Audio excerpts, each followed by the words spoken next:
ஓம் சாந்தி 15-1-2025 சாக்கார முரளி. இன்று சிவ பகவான் கூறுகிறார், இனிமையான குழந்தைகளே, குழந்தைகளாகிய உங்களுடைய புத்தியை தூய்மையாக்குவதற்காக தந்தை வந்திருக்கிறார். எப்போது தூய்மையாகிறீர்களோ அப்போதுதான் நீங்கள் தேவதையாக ஆக முடியும்.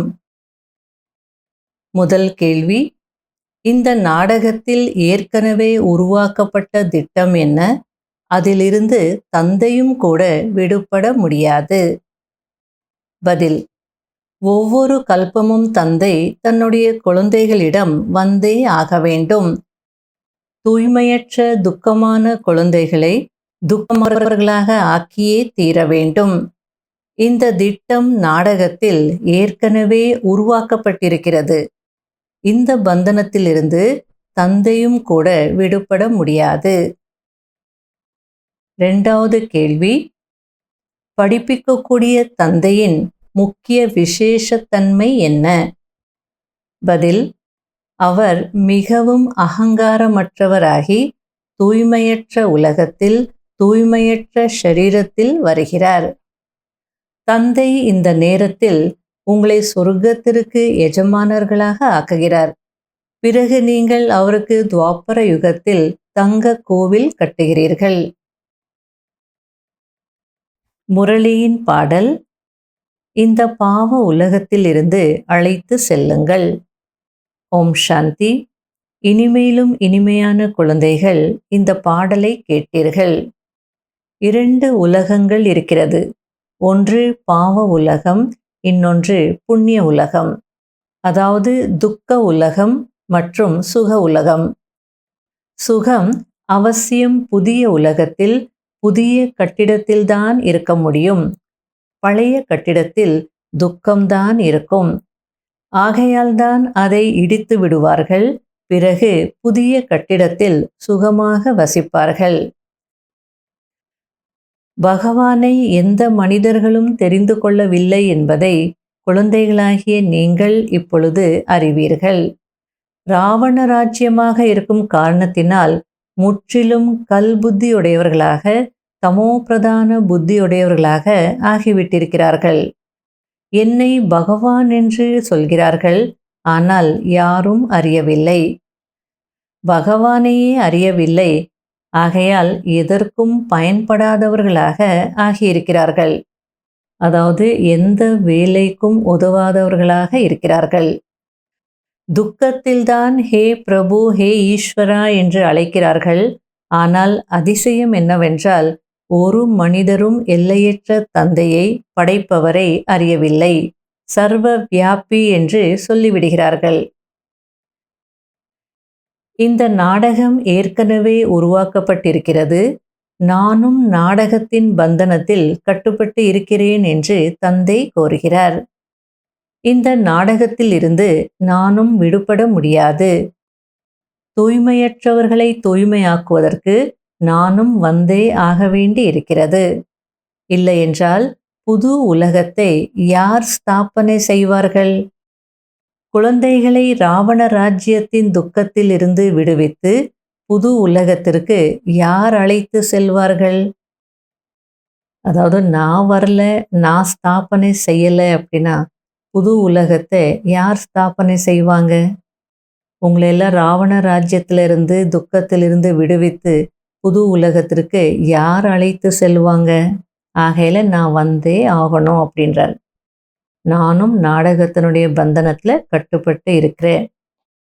நான் வந்துதான் சொர்க்கத்தை ஸ்தாபனை செய்ய போகிறேன். ஆனால் மனிதர்கள் என்ன நினைக்கிறாங்க? இதுவே சொர்க்கம், நாங்கள் சொர்க்கத்தில் இருக்கிறோம் அப்படின்னு நினச்சிக்கிட்டு உட்கார்ந்துருக்காங்க. இந்த உலகத்தில் பல செல்வந்த மனிதர்கள் இருக்கிறார்கள்.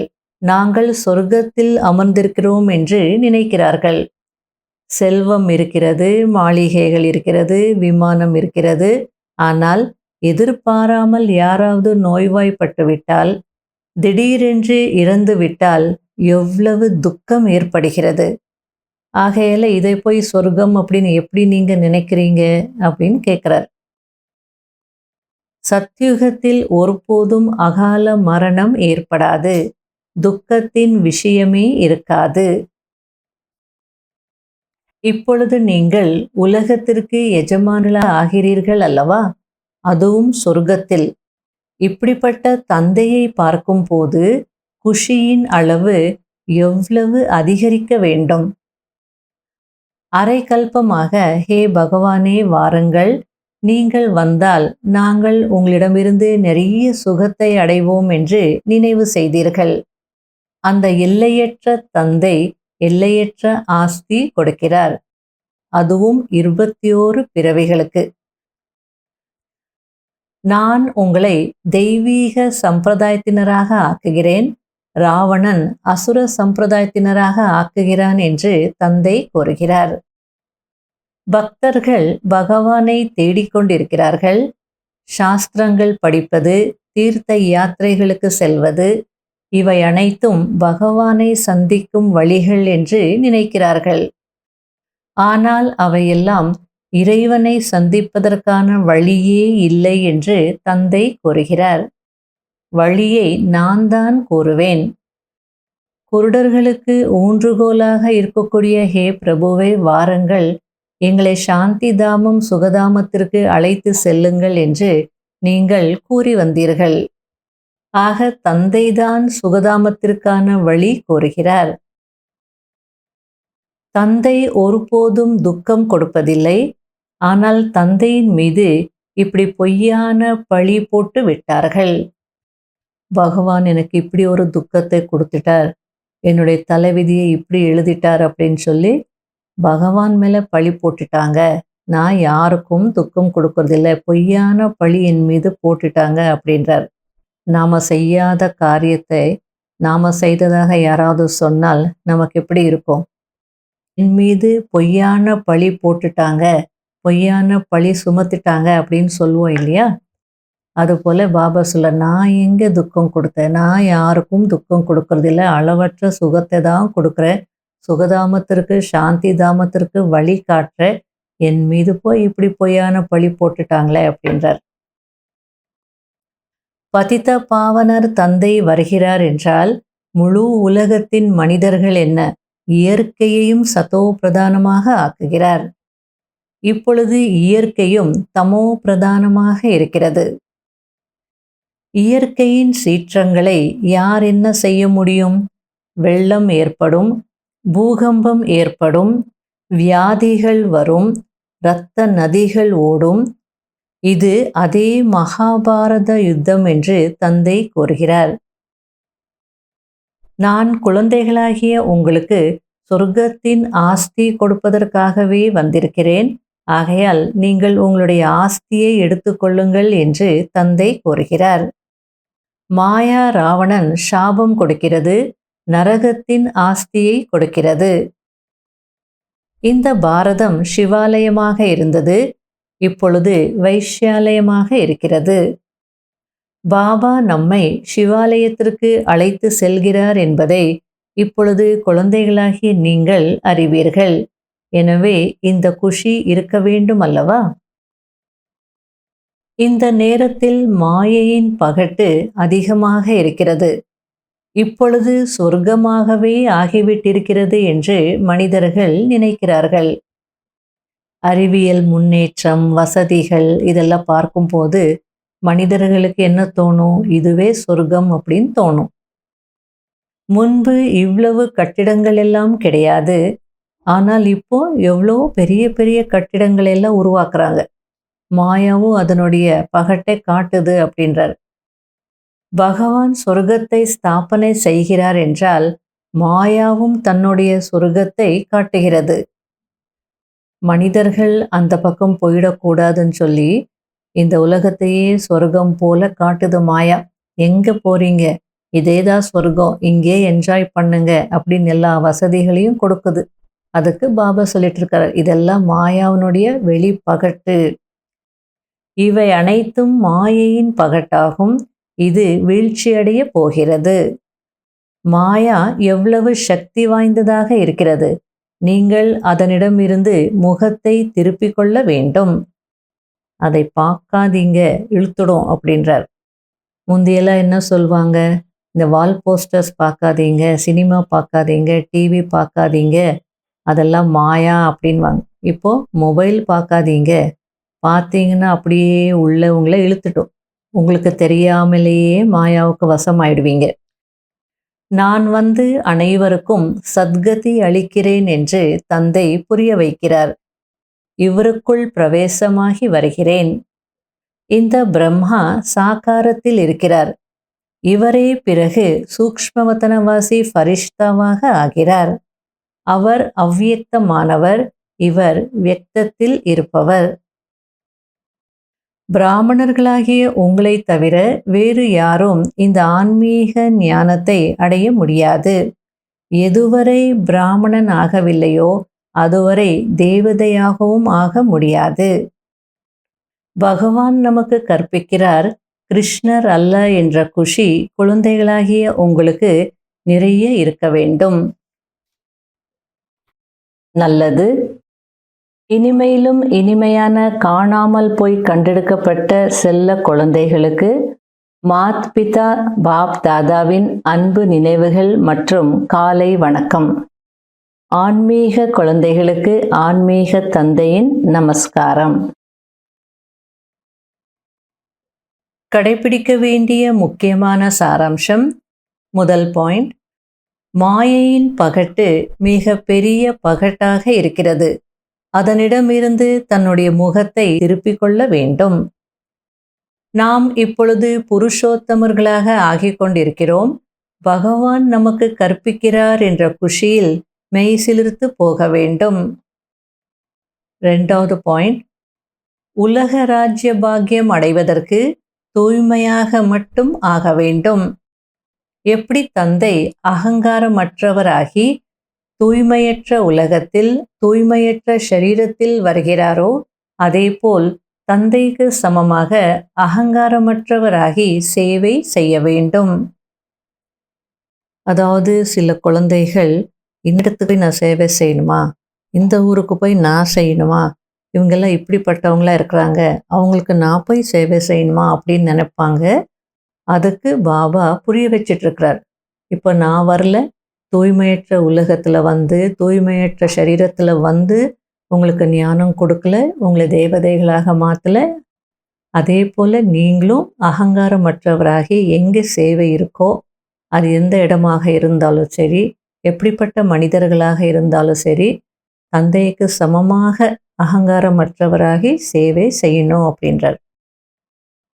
வரதானம். ஒருவருடன் அனைத்து சம்பந்தங்களையும் கட்டி காப்பாற்றக்கூடிய அனைத்து கரைகளில் இருந்தும், அதாவது அனைத்து ஆதாரங்களில் இருந்தும் விடுபட்ட சம்பூர்ண ஃபரிஷ்தா ஆகங்கள். எப்படி ஒரு பொருளை உருவாக்கும் போது அது உருவாகி தயாராகி விடுகிறது என்றால் விடுபட்டு விடுகிறது, அதுபோல் எந்த அளவு நிரம்பிய நிலையின் அருகில் வந்து கொண்டே இருப்பீர்களோ அந்த அளவு அனைவரிடமிருந்து விலகி கொண்டே செல்வீர்கள். சாதாரணமாக ஒரு அல்வா கிண்டும் போது கூட அது தயாராகி வரக்கூடிய நேரம் அப்படின்னா அந்த வாணலிலிருந்து அது விடுபட்டு விடுறது இல்லையா? அதுபோல சொல்லிட்டு இருக்கார் பாபா. உங்களுடைய நிரம்பிய நிலையின் அருகில் நீங்கள் வரீங்க அப்படின்னாலே யார் மீதும் பற்று இருக்காது, பற்றற்றவர்களாக இருப்பீங்க, விலகி கொண்டே இருப்பீங்க அப்படின்றார். எப்போது அனைத்து பந்தனங்களில் இருந்தும் உள்ளுணர்வின் மூலம் விலகி விடுகிறீர்களோ, அதாவது யாரிடமும் பற்றுதல் இருப்பதில்லையோ, அப்போது சம்பூர்ண ஃபரிஷ்தா ஆகுவீர்கள். ஒருவருடன் அனைத்து உறவுகளையும் கட்டி காப்பாற்றுவது இதுதான் சென்று சேர வேண்டிய இலக்காகும், அதாவது நாம் அடைய வேண்டிய நிலையாகும். இதன் மூலம்தான் கடைசி ஃபரிஷ்தா வாழ்க்கையின் குறிக்கோள் அருகில் அனுபவமாகும். அப்போது புத்தி அலைவதிலிருந்து நின்றுவிடும். ஸ்லோகன். அன்பு என்பது எப்படிப்பட்ட காந்தம் என்றால் அது நிந்தனை செய்பவரையும் கூட அருகில் கொண்டு வந்து விடும். இன்றைய அவ்வியக்த சமிகை. மனசா சேவை செய்வதற்கு மனம் மற்றும் புத்தி வீணான விஷயங்களை யோசிப்பதிலிருந்து விடுபட வேண்டும். மன்மனாபவ மந்திரத்தின் சகஜ சொரூபமாக ஆக வேண்டும். எந்த உயர்ந்த ஆத்மாக்களின் மனம் உயர்ந்ததாக இருக்கிறதோ, அதாவது சங்கல்பம் சக்திசாலியாக இருக்கிறதோ, சுப பாவனை சுப விருப்பம் உடையவராக இருக்கிறார்களோ, அவர்கள் மனதின் மூலம் சக்திகளை தானம் செய்ய முடியும். ஓம் சாந்தி.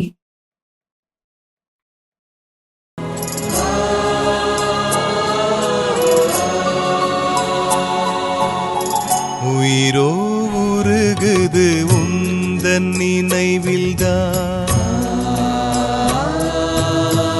உயிரோ உருகுது உந்தன் நினைவில்தான், உயிரோ உருகுது உந்தன் நினைவில்தான். பாபா உன்னை நினைத்தாலே பிறவிகள் தோறும் செய்த பாவங்கள் நொடியினில் பஸ்மம் ஆகிறதே, நொடியினில் பஸ்மம் ஆகிறதே. ஆவோ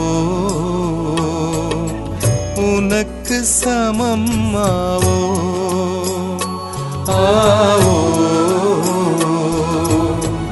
உனக்கு சமமாவோ. உயிரோ உருகுது உந்தன் நினைவில்தான்.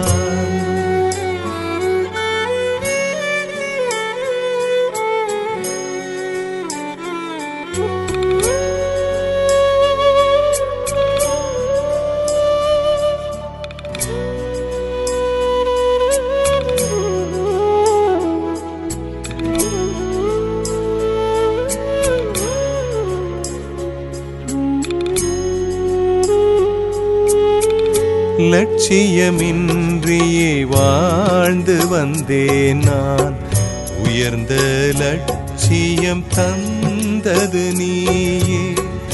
லட்சியமின்றியே வாழ்ந்து வந்தேன் நான், உயர்ந்த லட்சியம் தந்தது நீயே. உண்மை அன்பை தேடி அலைந்தேன், உன்னிடம் தான் அந்த அன்பை அடைந்தேன். உண்மை அன்பை தேடி அலைந்தேன், உன்னிடம் தான் அந்த அன்பை அடைந்தேன். விடியலை நோக்கி என்னை நீ அழைத்தாய், விடியலை நோக்கி என்னை நீ அழைத்தாய். பாபா உனை நான் மறவேனே, பிறவிகள் தோறும் செய்த பாவங்கள் நொடியினில் பஸ்மம் ஆகிறதே, இனில் பஸ்மம் ஆகிறதே. ஆவோ உனக்கு சமம் ஆவோ,